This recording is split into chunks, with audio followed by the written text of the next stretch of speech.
ballroom of the Harrington Grand had a particular kind of silence that only happened when money felt threatened. It was not the silence of empty rooms. It was the silence of 200 people deciding, collectively and in an instant, that they had not seen what they had just seen. Simone Adler felt the sting before she fully processed what had happened.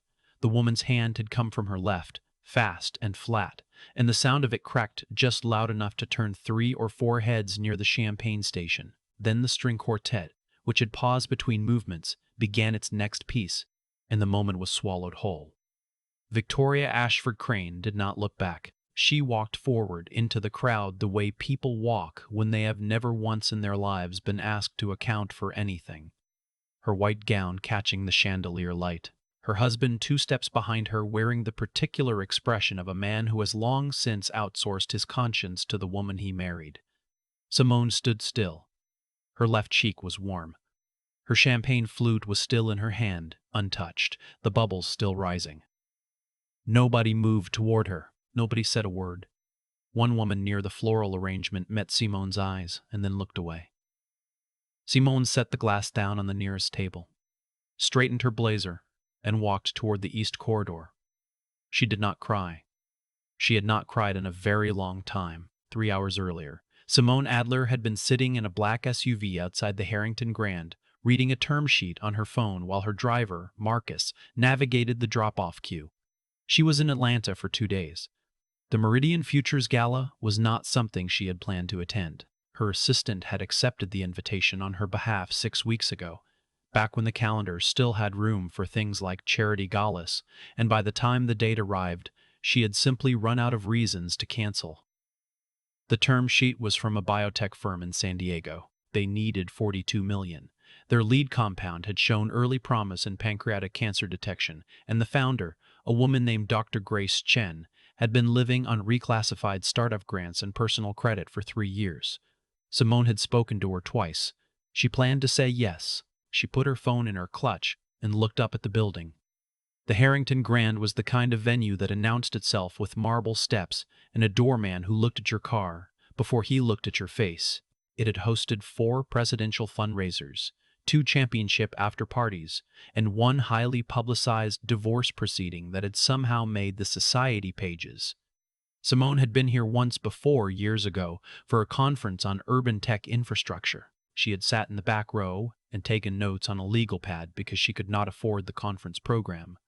She did not think about that as she walked up the steps, or rather, she did think about it, the way she thought about most things from that time, briefly and without ceremony, the way you acknowledge a scar that has long since stopped hurting. The Meridian Futures Gala raised money for STEM education in underfunded schools. It was a good cause, genuinely, and Simone had written a check before the event that was 4 times the ticket price. She had not mentioned this to anyone. Inside, the ballroom had already filled to capacity. Women in gowns that cost more than most people's monthly rent moved between tables draped in navy linen. Men in tuxedos clustered near the bar with the studied casualness of people performing relaxation. There were investors here, corporate board members, 2 sitting senators, and at least 1 recently retired NFL quarterback who had pivoted to private equity with suspicious speed. Simone collected a glass of water and drifted toward the windows that overlooked the garden courtyard below. She was not uncomfortable in rooms like this. That was something people sometimes assumed, that she must feel like an outsider in these spaces, that she was always calculating the distance between herself and the nearest exit. The truth was more complicated than that. She had learned the language of these rooms years ago, not because she wanted to belong to them, but because language is a tool, and tools are neutral. She knew how to hold a glass. She knew when to smile. She knew how to listen to a man explain her own industry back to her for 8 minutes without showing what she was actually thinking. What she had not done in all that time was forget where she came from. She grew up in a 2-bedroom apartment in the West End of Atlanta, the older of 2 girls. Her mother worked nights at a distribution center and days as a home health aide for an elderly woman named Mrs. Eubanks, who Simone had met exactly once, and who had smelled like lavender and eucalyptus and had looked at Simone with the particular kind of interest that adults reserve for children they can see something in. Her father had left when Simone was 9, not dramatically, not with a fight or a door slamming, just slowly and then all at once, the way some men disappear. Her mother did not speak of him often. When she did, her voice went flat and careful, the way your voice goes when you have decided that a thing is finished and you are not going to let it be unfinished just because someone asked. Simone had gone to public school. She had been good at math the way some people are good at breathing, not because she worked at it particularly, but because the patterns made sense to her in a way that other things did not. She had won a scholarship to Georgia Tech. She had deferred it once when her mother was sick and worked a year at a call center and a second job 3 nights a week at a copy shop on Peachtree. She had started at Georgia Tech the following fall.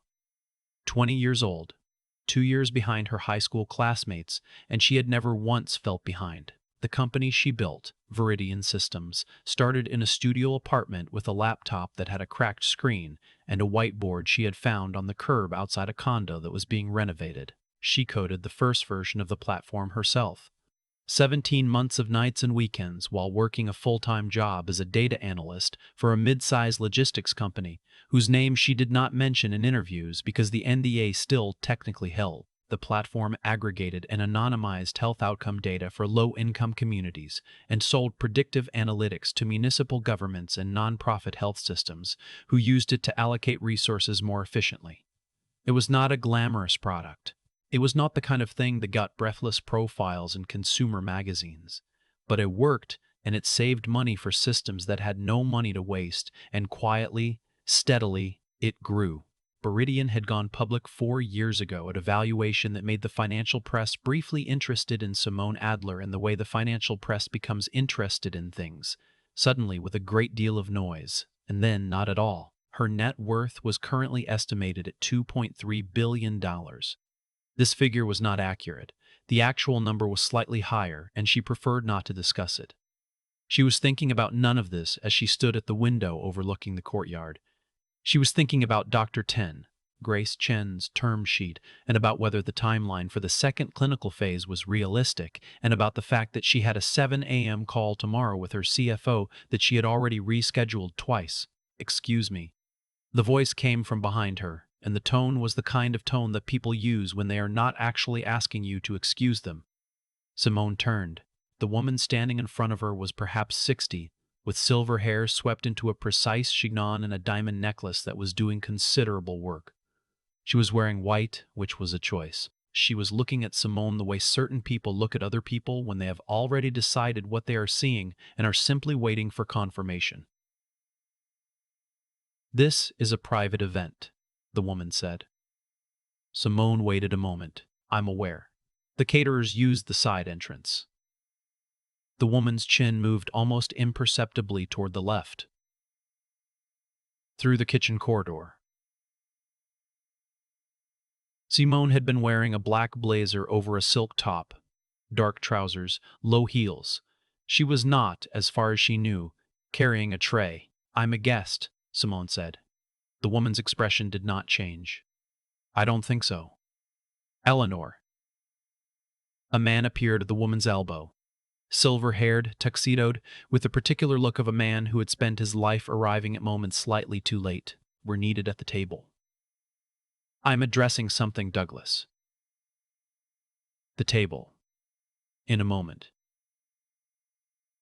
The man, Douglas, looked at Simone with an expression that contained both apology and the specific cowardice of a man who has never once decided to do the difficult thing when the easy thing was also available. He took a small step back. Eleanor, the woman in white, took one step closer to Simone. "I would ask you to leave before I call security. This event is for invited guests." "I am an invited guest," Simone said again, and her voice was level because she had decided years ago that she would not allow certain people the satisfaction of her anger. Not because she was not angry. She was, but her anger was hers, and she was not in the business of giving things away for free. "You don't belong here," Eleanor said.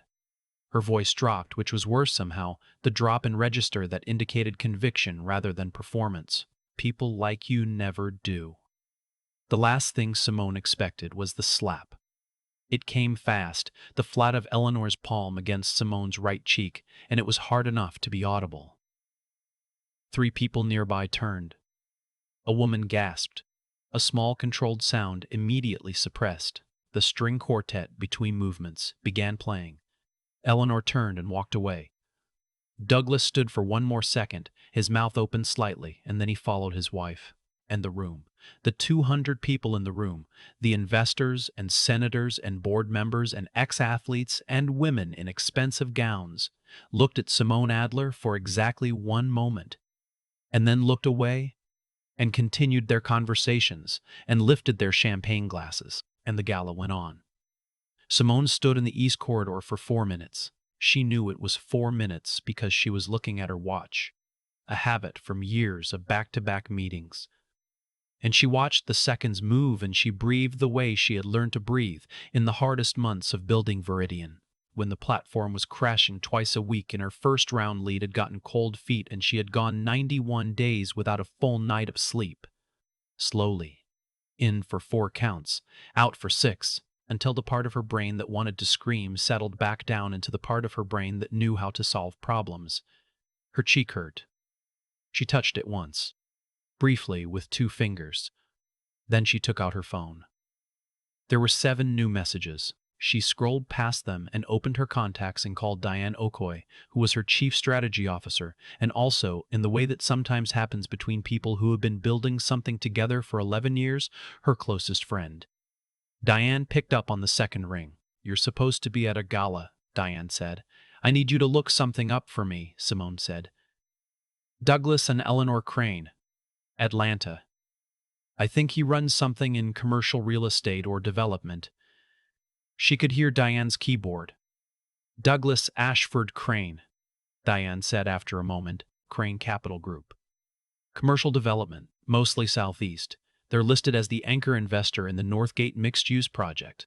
"Oh, Simone. They're one of the 3 co-investors on the Meridian Tower deal."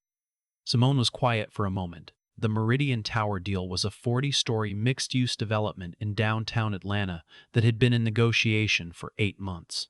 It was structured as a public-private partnership with the city, designed to include affordable housing units, a community health clinic, and ground-floor retail reserved for small business owners from historically underserved neighborhoods.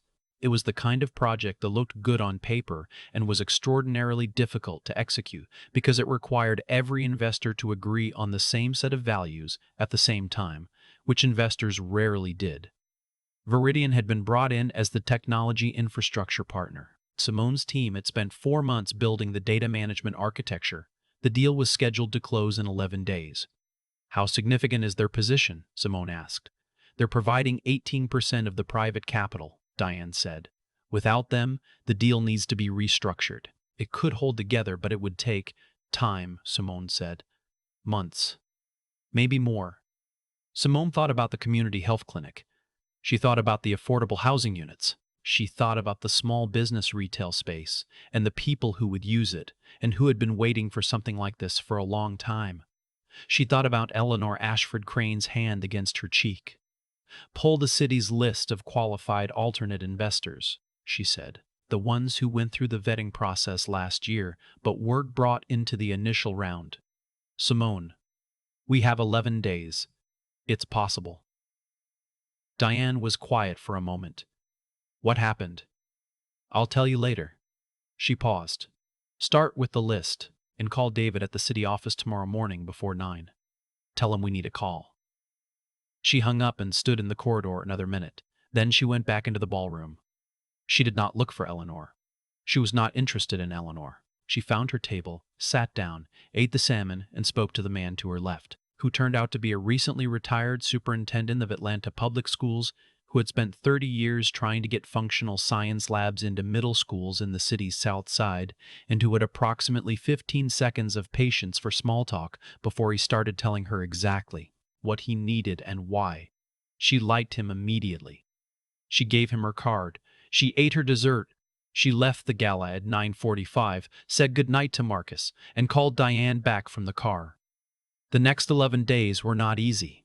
replacing an 18% capital position in a complex public-private deal on an active timeline without disrupting the other partners or alerting the city to instability in the investor group required the kind of focused, sustained work that Simone had always found clarifying. There was no room in it for anything except the problem. She had always been better at problems than at most other things. She called 3 investors herself, directly, which was not something she typically did at this stage of a deal. She called them because she knew them, because she had been in enough rooms with enough people over the past 15 years to understand that trust is built the way most durable things are built, slowly and specifically, and that the relationships she had maintained carefully over years were not decorative. The first investor, a woman who ran a private equity fund out of Charlotte, said yes in the first conversation. The second, a family office based in Houston, needed 2 calls. The third, a recently retired pension fund manager who had been moving toward impact investing for 3 years and had been waiting, as he put it, for the right deal, said yes before Simone finished explaining the terms. On the 9th day, Diane sent a spreadsheet with the new capital structure. The deal held. The timeline held. The affordable housing units held. The community health clinic held. On the 10th day, Simone was sitting at her desk in the Viridian offices when her assistant knocked and said that a Douglas Ashford Crane was calling and had been calling for 2 days. Simone had known this was coming. She thought about it for a moment. Then she picked up the phone.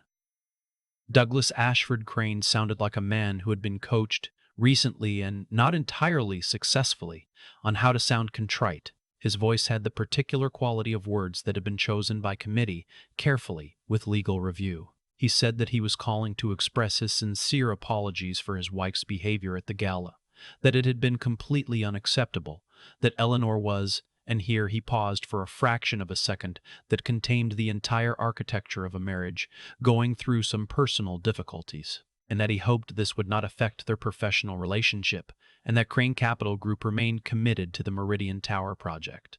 Simone let him finish.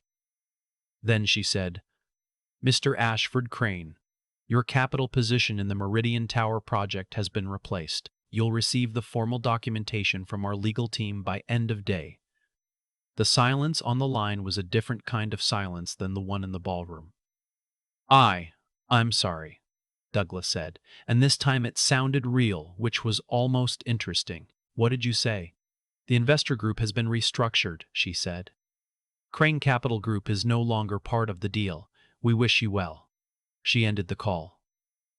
Douglas Ashford Crane did not take the news well, which was the kind of understatement that barely deserves to be called one. He contacted the city's project office directly, which she had anticipated, and the city's project manager, a careful and competent woman named Sandra Tillman, who had been working on the Meridian Tower deal for nearly as long as Simone had, called Simone that afternoon to confirm that the new capital structure was sound and that the city was proceeding on schedule.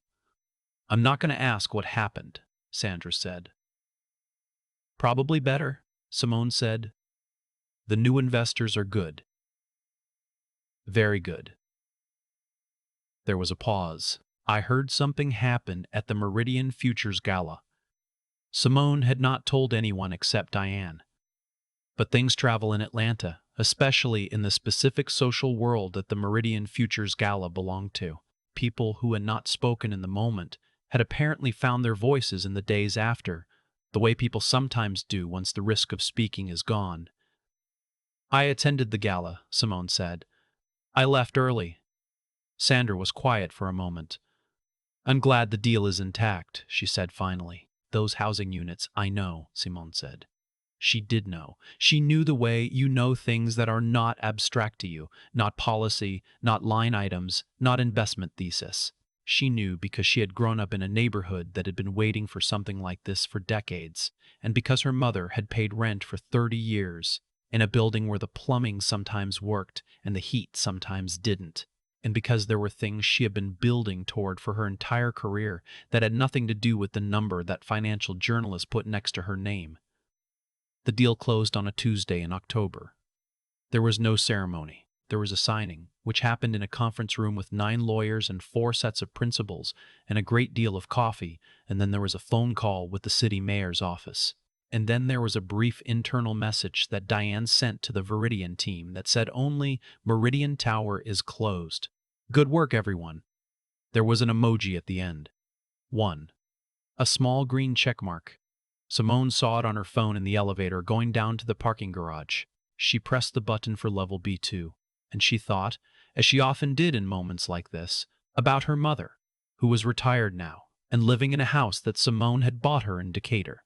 A small house with a garden she had planted herself, and a kitchen with enough counter space to bake the elaborate layer cakes she had always wanted to make when Simone was growing up, but had never had the time for. Her mother had not known about the gala.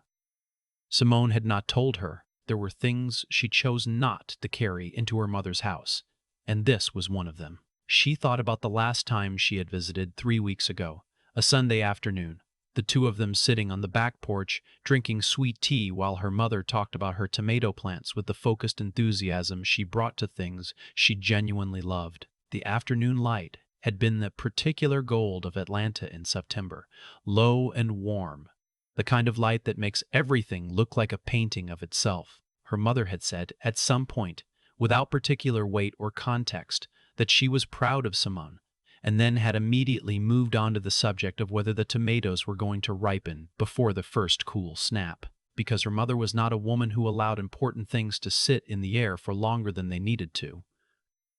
Simone had not said anything. She had just sat with it for a moment, the warmth of the light and the sweetness of the tea and the particular feeling of being known by someone who had known you your whole life. 2 weeks after the deal closed, Simone received a handwritten note in the mail. It was on heavy cream stationery, the kind that costs more per sheet than most people spend on a full pad of paper. The handwriting was precise and slightly stiff, the handwriting of someone who had been taught penmanship formally and a long time ago. It said, "Ms. Adler, I am writing to apologize. What I did at the gala was wrong. No justification exists for it, and I will not offer one. I know that an apology from me is not something you need and may not be something you want. I am writing it anyway because it is the right thing to do, and because I am a woman who has spent a long time confusing the behavior of the privileged with the behavior of the dignified, and I am old enough now to know the difference." E. Ashford Crane. Simone read the note twice. Then she set it on her desk and looked at it for a long moment. She thought about the woman in white in the ballroom. She thought about the sound of the slap, which had been small in the room, barely audible under the string quartet. She thought about the 200 people who had looked and then looked away, and about the one woman near the floral arrangement who had met her eyes and then decided not to. She thought about what it costs to become the kind of person who can hit a stranger at a charity gala and then walk away without looking back. The long accumulation of small permissions.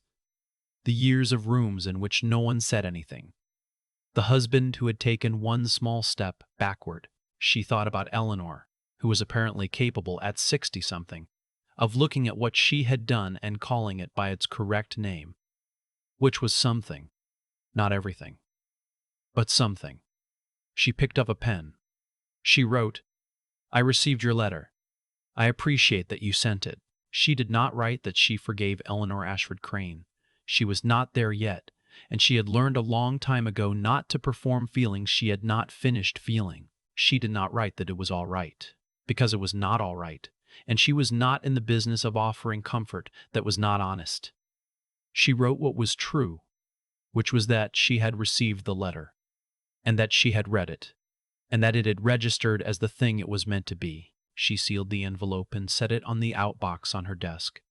And then she opened her laptop and pulled up Dr. Grace Chen's file and started reading the notes from their last call, because there was a biotech company in San Diego that needed $42 million and a board member who understood what it meant to build something from nothing. And she had decided 3 weeks ago that she was the right person for that, and she was not the kind of woman who changed her mind about things she had decided. The afternoon light came through the windows of the Viridian offices and lay in long gold rectangles across the floor, and outside the city moved at its usual pace, indifferent and alive.